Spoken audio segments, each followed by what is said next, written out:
Now we've got Lyle Blackburn.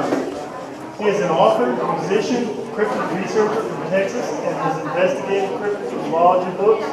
The Beast and Boggy Creek and the Lizard Man reflect his lifelong fascination with legends and sighting reports of the real-life monsters. During his research, Lyle has often explored the remote reaches of the southern U.S. in search of shadowy creatures said to inhabit the dense backwoods and swamplands in these areas. Lyle is also a staff writer for the monthly horror magazine, Rue Nord, and is founder of the rock band Town. Lyle has been on numerous radio programs, including Coast to Coast AM, and has appeared on various TV shows and networks, including Discovery, Animal Planet, Destination America, A&E, HGTV, and CBS. Today, Lyle will be discussing Lizard Man and the modern sightings of reptilian humanoids. Well, let's welcome my good friend, Lyle Blackburn. Thank you, Brian. I'll turn it off. Well, after my bio, I hope there's still time to talk about my topic today. I might have to shorten that thing up. So today I want to talk about the Lizard Man, and you may ask, what does this guy know about lizard people? Well, I spent quite a while researching the phenomenon of reptilian humanoid sightings in preparation for a book I wrote called Lizard Man, The True Story of the Bishopville Monster. So that's kind of what we're going to talk about today. Now, believe it or not, throughout North America, there's been sightings of reptilian-type humanoids over the years for a long period of time. And mostly the descriptions are anthropomorphic-type humanoids. That means upright, bipedal, human-like. But generally, people report these creatures as having scales. Maybe they're brownish or greenish in skin color. They're usually large and obviously very mysterious. In the world of cryptozoology and cryptids, these are more rare reports, obviously, than Bigfoot-type creatures, and that's what makes them intriguing. They're almost like a modern creature from the Black Lagoon, if you will. So that always fascinated me, the sort of monstrous aspect of these. And of course, it kind of bleeds over into even some extraterrestrial type stuff, because aliens are often associated with reptilian. But my focus is usually cryptozoology, so the cases I've investigated are usually of that nature, not necessarily in association with UFO sightings or on a higher level, these government conspiracies and things like that. There's a lot of angles to this reptilian humanoid thing. One of the most famous cornerstone sightings of reptilian humanoids is a creature known as the Bishopville Lizard Man. This creature was first reported in the summer of 1988 in Bishopville, South Carolina. Now, Bishopville is a small town. It's a rural town. It's in the deep south. It's adjacent to a place called Scapore Swamp. And at the time, in July, the sheriff's office got a call. Some people said, the strangest thing, we live here near Scapore Swamp. We came out this morning and we noticed our car was torn up, as if it was vandalized, but the thing was, it looked like it had been chewed up by an animal. They didn't know what to make of it. So the sheriff at the time, Sheriff Liston Truesdale, sent some deputies down there and said, hey boys, some people called and said the car got ate up by some animals. You go check it out, let me know. Well, they went down there. These guys didn't know what to make of this.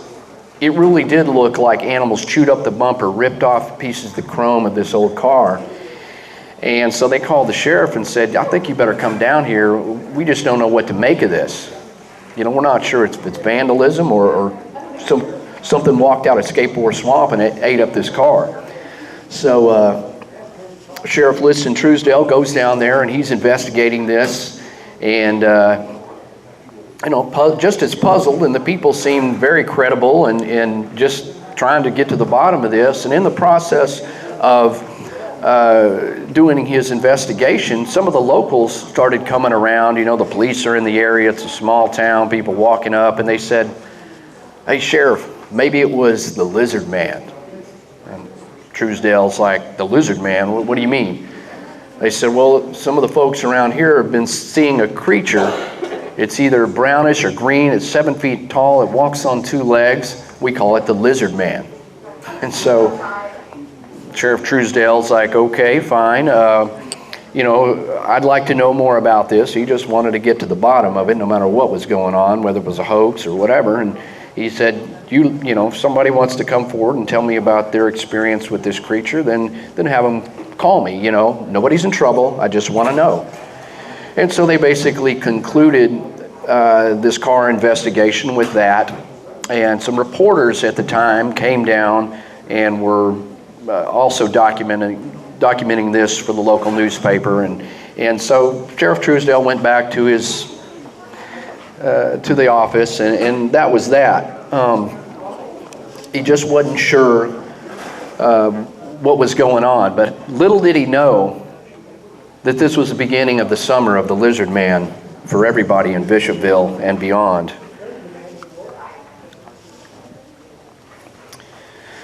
So as I said, there was a reporter, and they ran a story in the newspaper and, kind of talked about the car getting ate up, and maybe it was a monster or something, and people had whispers of the Lizard Man.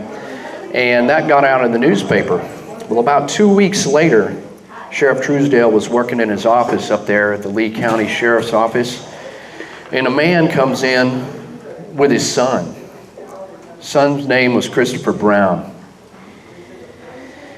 And he said, "Sheriff, I think you got to hear what my son has to say. I think this might have something to do with this creature, the thing that we saw in the newspaper that ate up the car, the Lizard Man, or whatever you call it. I think my son may have some information on that." So Sheriff Truesdale's like, "Oh, great. Okay, let's hear what you have to say, son." Christopher Davis, he was in high school at the time. He was 17 years old. He worked at a fast food restaurant there in Bishopville. He lived in an area, Camden, so he passed by this skateboard swamp area frequently en route to work. And what he told the sheriff was, he said, "I was off of work. It was about 2 a.m. at night, closed up the restaurant, and I'm driving home. I had to drive through Skateboard Swamp. Well, I got an old car, it's not got good tires. I had a blowout. I had to pull over on this little side road out there in the middle of nowhere and change this flat. Well, the moon was up just a little bit. It's a little bit spooky. The kid, it's not the best place to have a flat, but he goes ahead and he has no choice. There's no houses around. He's got to change it. So he changes this tire. And just about the time he's finishing up putting the jack in the flat tire in his trunk, he looks up and he sees something coming through this fennel grass in the moonlight. First, it looks like a person, maybe a tall guy. Well, this was scary enough. He's out there by himself and he's thinking, what is it? So he starts, getting on into the car, and this thing speeds up and gets closer and closer. Well, at this point, he could see it didn't look like a man. It looked to be some kind of creature.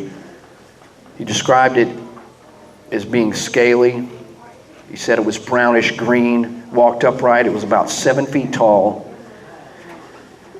It had 3 fingers on each hand. And he said at this point, he just jumped in the car, started it up. Well, the creature was bearing down on him at this time. And about the time he takes off, this thing jumps on top of the car and tries to get in. And he's driving, this thing reaches in. And at this point, he could see that it had long black claws on these 3-fingered hands. And he said he was so frightened, he just accelerated. He tried to do everything he could to get this creature off the top of his car. He was scared to death. He said he could see its eyes. They were red. He called this thing a red-eyed devil. He didn't know what it was. He didn't even use the term lizard man. He just said it was some kind of red-eyed devil. And so Luckily, he manages to get the creature to fall off the car, even though it runs after the car after it fell off. But he speeds out of there, goes home, leaves the car running, runs in the house, and tells his dad what happened. Well, the kid was in a total panic, and his dad's like, he went out, shut off the car. He could see damage.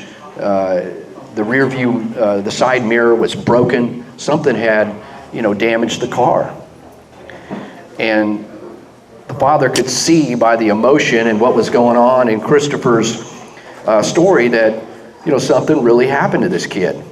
Well, they didn't think much of it and didn't know what to do about this until a little bit later they saw the news report about the car and they started putting things together. Now Christopher Brown's sitting in the sheriff's office telling Sheriff Truesdale about this. Well, Sheriff Truesdale was very impressed by this kid. At this point, he could tell something happened to this kid. He wasn't convinced there was a lizard man or a reptilian humanoid, but he knew something very scary happened to this kid. So at this point, he's really thinking, okay, I've got something going on here. Something's tearing up cars. Something tried to attack this kid. What's next? Somebody's going to get hurt. I got to follow up on this. So he kind of puts another APB, some feelers out, and he wants to know more about this so-called lizard man.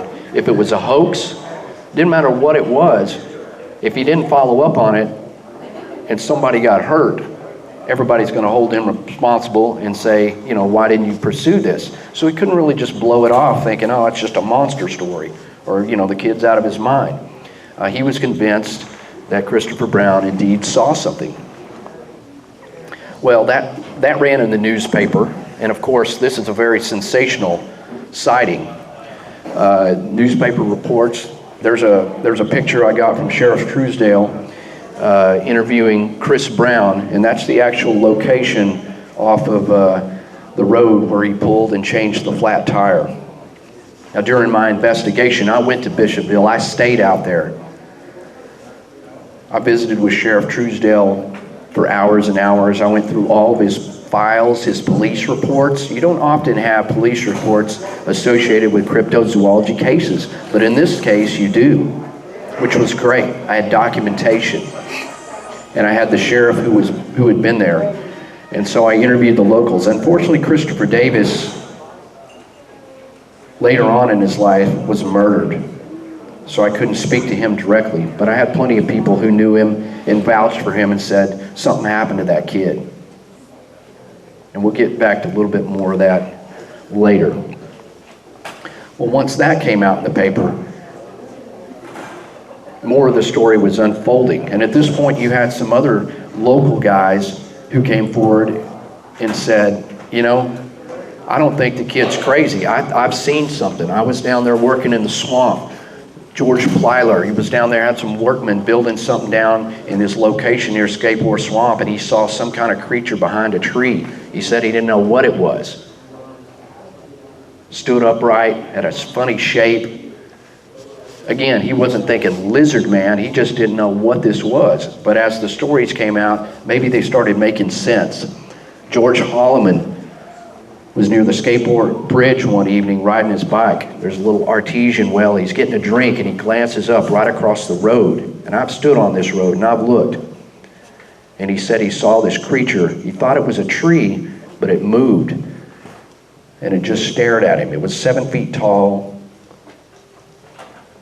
appeared to be hairless, humanoid. And as a car passed by, he could see the reflection of its eyes in the light of the car. And when the thing saw the car, it turned around and walked off into the woods. This guy got on his bike, rode home. He never told anybody about this, but again, as these stories started coming out in the paper, these guys thought, well, maybe I'm not crazy. I saw something, and they told the sheriff, because it's a small town. So people told stories, and the sheriff could get to the bottom of it.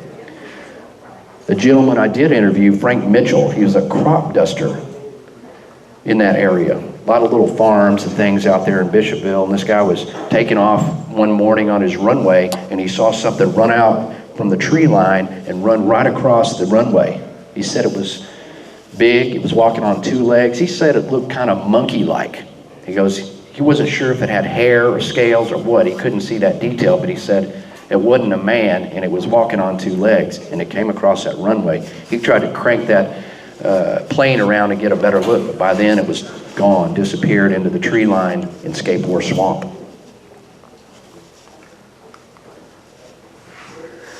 Well, by the time all these stories start getting printed in the newspaper there in the summer of 1988, as in many of these cryptozoology cases that sort of hit like that, the news is interested. Well, it just created this whole lizard mania. It was crazy.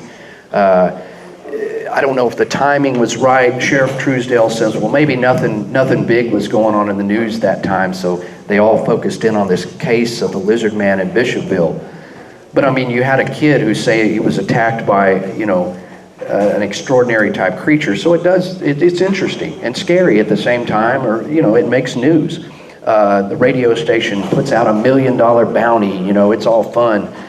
People magazine came down there. Dan Rather from the CBS News came out there and interviewed Sheriff Truesdale. And this blows my mind. Good Morning America did a live broadcast from Skateboard Swamp. I mean, I've been to Skateboard Swamp. You're getting ate up by mosquitoes and stuff. I'm like, this is not the news assignment you want. But the lizard man was so compelling that they would do this. We got to send a news crew down here to Bishopville. The people are seeing a lizard man. Again, it was like creature from the Black Lagoon. I mean, it's a fascinating type of creature, I mean, we're fascinated by Bigfoot, a man-like intelligent ape. It's a similar type thing. So it drew in all these news. Oprah show called Christopher Davis. Oprah show. I mean, that's a respectable show, Chris never appeared on the show, but they did, they were interested. So it was a big news thing. I mean, I've got a newspaper article from the Korea Times in Korea that says something about the lizard man and Christopher Davis. So it was a crazy thing. Well, of course, those weren't the only sightings. Christopher Davis's sighting was in July. Now in August, a local colonel from the Army Corps of Engineers was stationed out there, and he confided in Sheriff Truesdale that he had seen something. He was coming home from a dinner. He saw this reptilian type humanoid run across the road. Now he said in his account that he thought it had a tail. Now the funny thing about this is when you see these things in the newspaper, the lizard man, well, they draw these ridiculous cartoonish creatures, with a big alligator mouth and a big tail, or a tyrannosaurus, and it makes it look ridiculous. But if you start talking to the people who actually saw these things, they never said that. Only in a few cases did somebody say they thought it had a tail, but nobody said it had an alligator mouth or anything like that. It was much more plausible, if you will, something that was much more, possible. It was a little more humanoid. And so, but you also had other variations. One of the most fascinating sightings occurred in 1990, the Blyther family. Now this is a couple of years later, and you think, well, if it was just something that was a hoax or whatever it was, and it would have just happened. But this was a couple of years later, and these folks were driving along in the same road down through Skateboard Swamp, the same place where Christopher Davis had his sighting, in the proximity. They're driving along, the windows down, they're singing. They had just been to McDonald's, they're eating fries and singing or whatever. And suddenly something on the side of the road sort of got up as they drove by and saw the car and actually lunged towards the car. Well, the little girl is sitting over here, and the mother swerved, it was frightening. And they swerved around this thing, and they kind of came to a stop.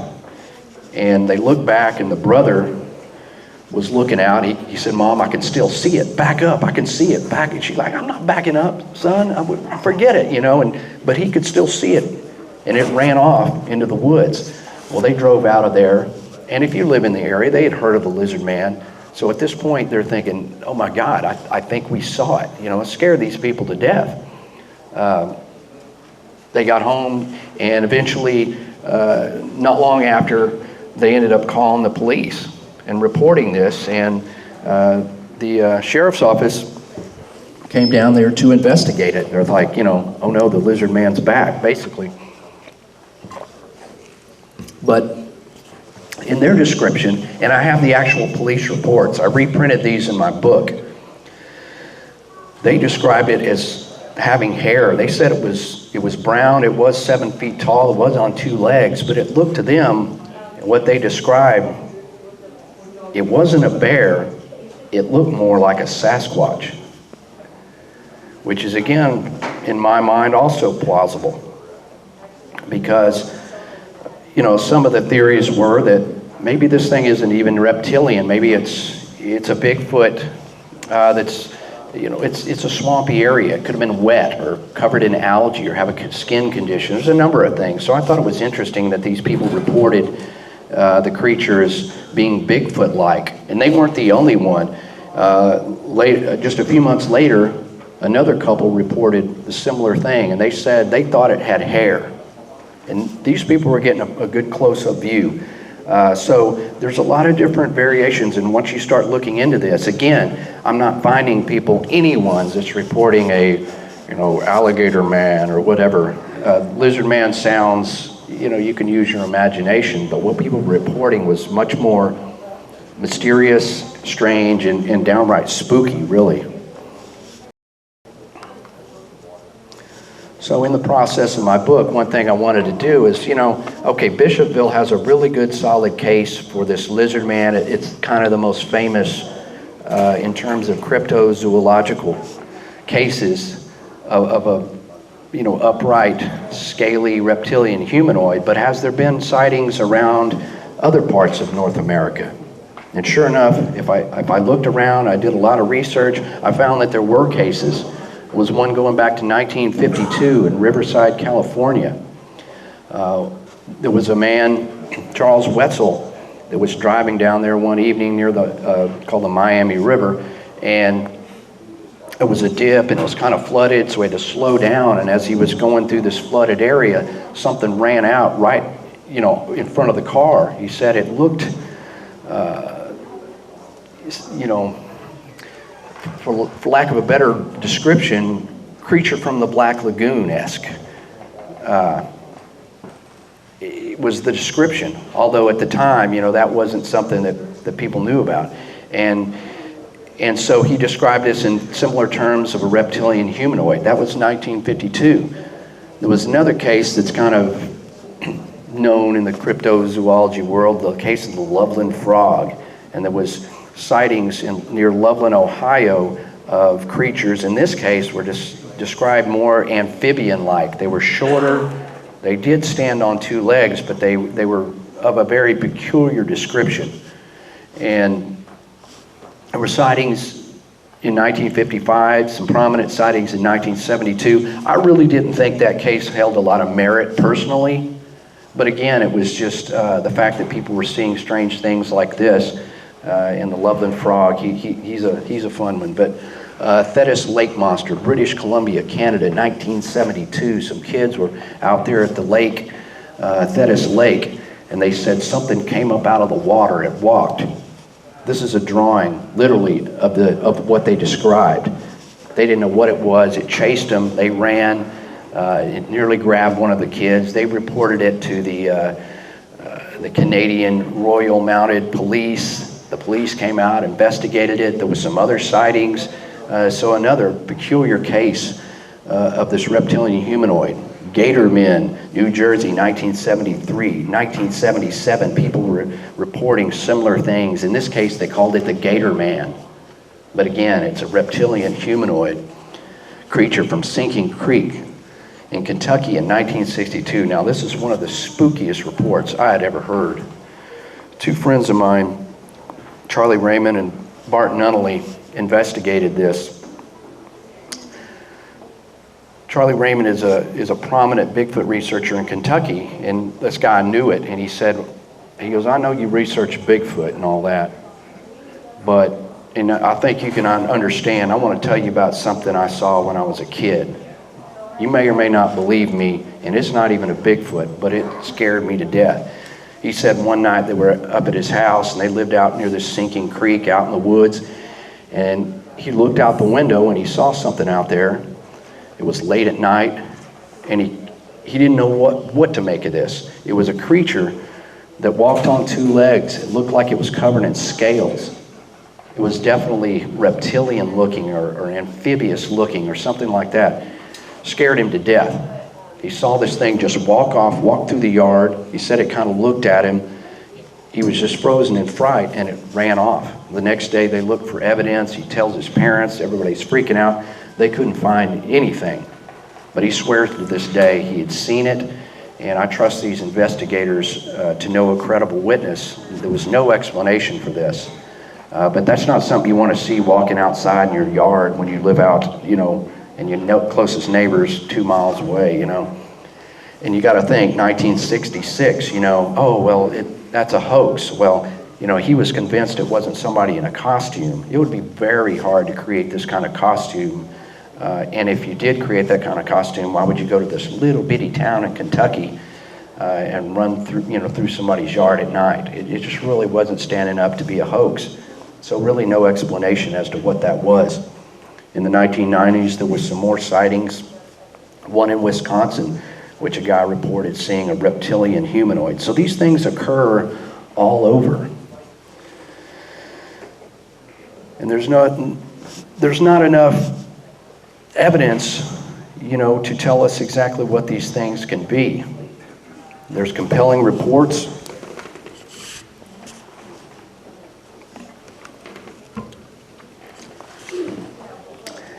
And it takes a lot of research to kind of sort out the good from the bad, but as you start to look at this in the big picture, there's certainly something happening. And what I find in these cases, and the way, if you read the book, you'll see that I try to add as much as I can about these people who saw it. I call it like it is. If I think those people are delusional or crazy or whatever, then that's it. But you can always find people who are credible, who are telling you they saw something unexplained. And at the end of the day, it's hard to say just what that was, but I can tell you this, that those people saw something. They saw something that's frightened them. They saw something that can't be explained. They have an emotional response. And again, in the case of the Bishopville lizard man, I had reports to look at that were written days, 48 hours after the experience. I'm not interviewing somebody who's trying to remember back when they saw, a Bigfoot or a creature when they were a kid 20 years ago. I'm reading the reactions, and in some cases, like the Blyther family, there was 3 of them that wrote down. The sheriff separated them all and said, write down what you saw, just like he would in any other police investigation. So I was able to read those things and see what the sheriff saw. And Sheriff Truesdale says, I still leave that case open, the lizard man. I can't explain what that was, even to this day. I'm not convinced necessarily there's a lizard man, but you can't tell me that those people didn't see anything or that it was a hoax. There's a lot of theories that the locals come up with, and this happens in every case. My Boggy Creek case, somebody, that's my cousin. He's the lizard man. He dressed up, and scared everybody. Okay, that's great, but you start looking at all the accounts. Well, this guy was busy, and for a long period of time, and he had a really good suit that could fool people. So anytime I hear this, and I certainly look into it, and I heard this in the case, 2 people claiming they were the lizard man in this case. And you cannot explain away all the sightings with this simple explanation. Maybe you can account for 1 or 2, maybe that was a hoax. But you cannot explain away the whole phenomenon or the whole summer of sightings by saying it was a farmer dressed up as a lizard man. I mean, come on. So I try to research those things and look into them, and usually they turn up to be somebody who, the lizard man down in those parts, if you go down there today, people remember it. Well, you want to say your cousin was the lizard man. Oh, I know the lizard man was my cousin. And well, in the case of the Fountain Monster, I don't know how many cousins I've heard that are are the Boggy Creek Monster, but there must be, 30 Boggy Creek Monsters running around up there. It's ridiculous. So that's not a solid explanation either to explain away these cases. And at the end of the day, you have to start thinking about them in terms of what if it is real? What could this creature be? A reptilian humanoid hybrid? I mean, in some ways, this is a lot more of a stretch than a man-ape. I mean, Bigfoot is, it's a plausible thing. It could be a relic primate that's been undiscovered, miraculously undiscovered in North America. But when you start looking at cross between reptile and humans of any nature, or a reptile that has evolved into an anthropomorphic, upright, human-like body disposition, that's a pretty big jump in biology. But it's something there's theories that you got to look at. Could it be a tetrapod, like a dinosaur, like a velociraptor or something that's evolved over time to stand up as its brain capacity grows to support that? You stand upright, your skull gets bigger, you start to look more like a human. Is it a dinosaur that's lived down there near Skateboard Swamp and evaded capture all these years? Who knows? Some people say these things live underground. They're subterranean dwellers, that there's a race of reptile people that live in caves. I look into this. I thought, well, okay, caves. Unfortunately, there's not a lot of caves in South Carolina. So, I wasn't seeing a lot of opportunity for these things to live. But there was stories going back to Native American times in the area. And these Native Americans described what they call men with tails, loosely translated. And they said they came from the sea, they were covered in scales, and they ate fish. And they had these tails that were short and they were hard, so that they would have to dig holes in the ground in order to sit comfortably. Strange. But how weird is this? That years later, 1988, people described seeing the same kind of creature in this area. And I can guarantee you those folks in Bishopville had never heard about these Native American legends. That was only dug up through research in response to looking into Skateboard Swamp's history, because you have a lizard man in modern times. But, it's very spooky to think that these reports happened in Native American times, and now people are just coincidentally seeing this. So what does that say? Maybe there's subterranean underground dwellers that live in South Carolina. I can't say there's not. Dinosaurs, aliens, like I said, the reptilian thing kind of plays into the alien theories, because a lot of aliens are described as being reptilian. They have like snake-like eyes, or they're greenish and things like that. So it kind of crosses over into the alien realms from cryptozoology. I say, well, that's possible. Nobody really correlated any UFO sightings with sightings of the lizard man in Bishopville. I mean, if he's going to be wandering around out in Skateboard Swamp, he kind of needs a ride, to get there to and from. So you would think somebody would see a strange light in the sky. Nobody reported that. You could probably find some UFO reports in South Carolina, obviously, at various times, but I'm talking about in association. I saw a UFO and then suddenly I saw a lizard man running in my yard. I couldn't find anything like that. I couldn't really correlate the alien theory with the Bishopville lizard man particularly. Is it a mistaken identity? There's skin conditions that cause your skin to look like scales. It's an extreme sort of skin condition, Well, I suppose if somebody like that was ostracized from the public and ran through the woods naked or whatever, then you might think they were a lizard man. But that really didn't fit and just didn't seem to make sense, because Skateboard Swamp is an extremely rugged place. You cannot run around there barefooted. A human just you just wouldn't survive very long. There's snakes of all sorts, gators. It's an inhospitable place. I've been there. I couldn't get very far back in there. You really need to go by boat because it's so thorny and rugged that it's just not a place where a person could really run around, and be seen frequently in order to be called the lizard man and to account for this. Hoaxes, again, everybody comes up with things like this, and certainly something you got to investigate when you look at these cases. The Lake Worth monster, not too far from here, similar case, 1969, there was a lot of theories of hoaxes, and everybody claimed that later on they were the Lake Worth monster, similar.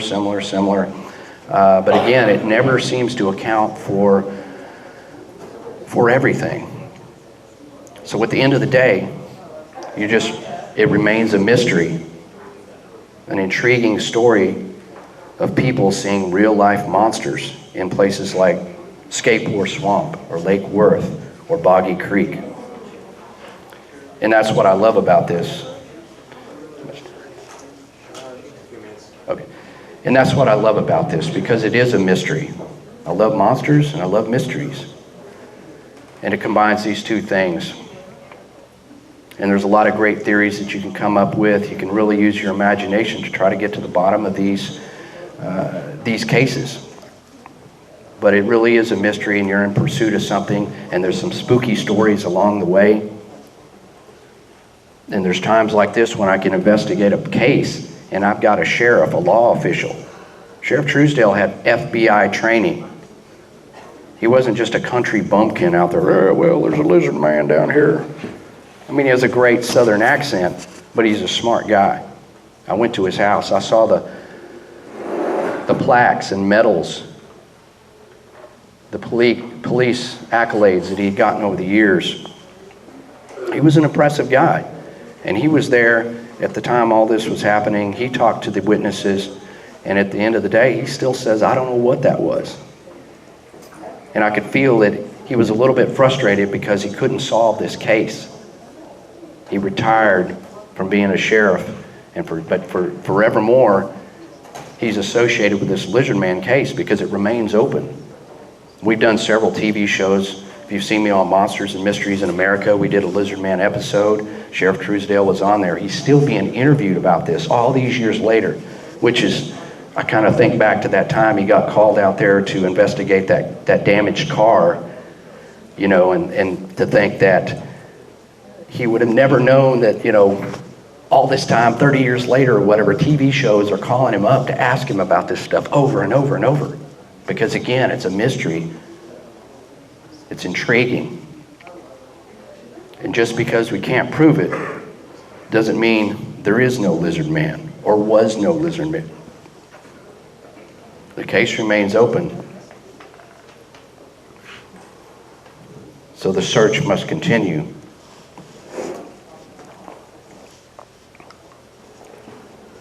Here's a shot of me with Sheriff Truesdale up there. My associate, Cindy Lee, she was out with me on the investigation. We write about this in the book, and it's a fun thing. I don't just write about, here's the sighting, here's the sightings. It's an immersive thing. I go out there, I spent time in Bishopville, with a blank slate. I'm there to find out the truth. I don't care what that is. It's a great story. Even if I somehow disprove the lizard man, it's still a great story. But I couldn't. And at the end of the day, we're sitting out in Skateboard Swamp, and every strange noise, sun's starting to go down. I can hear something walking through the water out there. I'm thinking to myself, it's kind of unlikely that I'll be lucky enough to see the lizard man. But you never know. I just might. So if we have any questions, we have time for a couple questions. Just a few. Okay, sir. Did they ever find any footprints of this creature? Yes, if they ever found any footprints. Yes, they did. There was a couple of cases where they found... Three-toed or... Three-toed. Yes, all great monsters have three toes. Unfortunately, as in very similar to the Boggy Creek case, there was a famous trackway found that had three toes, and I won't spoil the whole story of that, but those aren't the most credible tracks. Now, however, I talked to another researcher that did find some also three-toed tracks that didn't make the paper and nobody really knew about them until years later, that were more credible. So there was very little footprints, and the thing is, in these places, this swampy place, where you're either on leaf litter or rugged ground or in the water, you just don't find a lot of tracks unless the thing just walks a lot. I mean, a hog's got 4 legs, it's running all over the place, rooting everything, you find more tracks. Lizard man's not doing that. It's, walking deliberately somewhere, and it's just going to be hard to find tracks. Or maybe even light-footed or something. Yeah, I mean, not as heavy as they seem to be. Let alone that they could be wary of leaving tracks, and maybe they don't want to. So you never know, but there's not been a lot. Yeah, what did the boy die of? Yeah, I left that hanging, didn't I? Yes, what happened to Christopher Davis, the original witness? Well, in some ways, the lizard man haunted this guy forever, because at 17 years old, newspapers are calling, Oprah's calling. He was forever known as the kid who saw the lizard man, and most people just laughed at him. I mean, they're just cruel. You can imagine the ridicule that kid got. It just kind of haunted him. So he moved away from Bishopville, trying to get away, and eventually, I don't know if this is, the lizard man sighting had anything to do with this, but he kind of fell into a life of drugs. And he was involved in some drug dealing, and he was sitting at home one night with his children in the house and a couple of friends, and some 2 guys just busted in the house with shotguns, walked into the kitchen and shot the guy. No joke. And that's what became of Christopher Davis. And of course the paper said, well, this guy was on drugs, sure he saw lizard man. No. When he was 17 years old, he was playing basketball at school. He was a promising athlete. His encounter with this creature, he didn't make this up. He just told the truth of what he believed he saw. And he sort of haunted him later, and he just didn't have a great life after that and was murdered in a horrible way. And in fact, there's several things, and I talk about this in the book, several people who had encounters with the lizard man died in mysterious circumstances or tragic ways. The Blyther family, that family that drove through there, they all saw it. The son who was in that car was later killed in a car accident. The colonel who saw it run across the road. In fact, I was swore not to tell the story about what happened to him, but he basically died in a very bizarre way. I mean, I'm talking graves being dug up and all kinds of weird stuff. And the family would not let me tell the whole story, but I can say that he died in a mysterious way. Almost everybody who's seen the lizard man, is now dead. So an interesting footnote, if you will. Is that any more questions? Going once, going twice. Thanks so much for having me. My name is Lyle Blackburn.